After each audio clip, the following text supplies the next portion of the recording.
Insignificant though this bottle of compressed hydrogen gas looks, it marks the beginning of the world's largest and most powerful particle accelerator chain, culminating in CERN's spectacular Large Hadron Collider.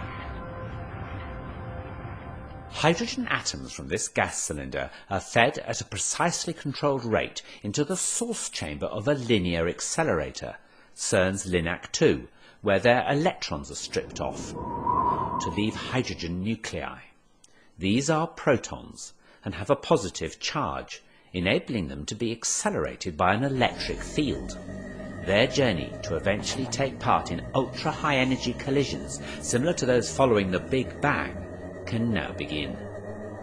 This initial acceleration has caused LINAC-2 to be likened to the lumbering first stage of a huge rocket. By the time this packet of protons leaves LINAC-2, it'll be travelling at 1/3 the speed of light. It's about to enter the booster, stage 2 of the rocket if you will. In order to maximise the intensity of the beam, the packet is divided up into 4, one for each of the booster's rings. Straight acceleration is now impractical, and the booster is circular, 157 metres in circumference. In order to accelerate the packets, they are repeatedly circulated, and the electric field is now pulsed, in the same way that you push a child on a swing each time they reach a certain point. Magnets exert a force on the passing protons at right angles to their direction of motion, and so powerful electromagnets are used to bend the beam of protons round the circle. The booster accelerates the protons up to 91.6% of the speed of light and squeezes them closer together. Recombining the packet from the 4 rings, it's then flung on into the proton synchrotron, by analogy stage 3 of our rocket. Let's just follow 2 such proton packets. The proton synchrotron is 628 metres in circumference, and they circulate for 1.2 seconds, reaching over 99.9% of the velocity of light. It's here that the point of transition is reached, a point where the energy added to the protons by the pulsating electric field cannot translate into increased velocity, as they're already approaching the limiting speed of light. Instead, the added energy manifests itself as increasing mass of the protons. In short, the protons can't go faster, so they get heavier.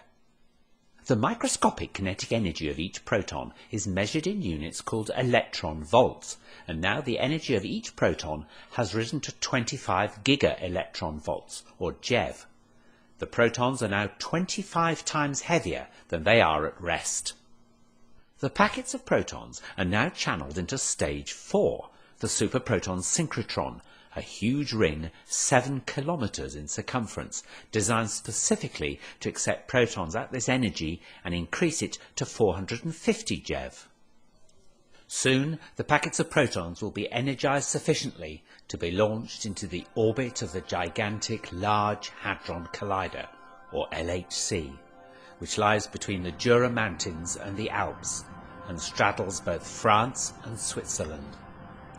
Lying deep underground, it has a circumference of 27 kilometers. There are 2 vacuum pipes within the LHC containing proton beams travelling in opposite directions. Using ultra-sophisticated kickers to synchronize incoming packets with those already circulating, one vacuum pipe has injected into it protons which will circulate clockwise, and the other protons which will circulate anti-clockwise. The counter-rotating beams cross over in the 4 detector caverns, where they can be made to collide.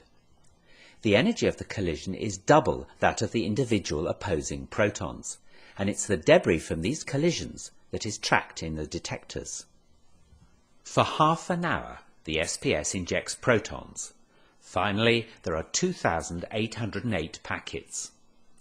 During this time, the LHC adds extra energy to each proton, whose velocity is now so near the speed of light that it goes round the 27-kilometre ring over 11,000 times each second, getting a boost of energy at each revolution from the pulsed electric field. Finally, each proton has an energy of 7 tera-electron volts, and they're 7,000 times heavier than at rest.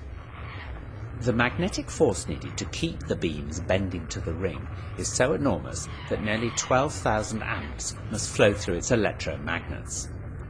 This is achieved by making the LHC colder than outer space, so that its magnets become superconducting. Now the protons are ready to collide in the detectors. A steering magnet finally brings them onto a collision course. The total energy of 2 protons colliding in the LHC is 14 tera-electron volts and reproduces similar states to moments after the Big Bang. Particle tracks from these collisions will be analysed by computers connected to the detectors, and it's hoped these tracks will give a new insight into the very birth of our universe, how our universe has evolved, what governs its behaviour today, and where it's going in the future.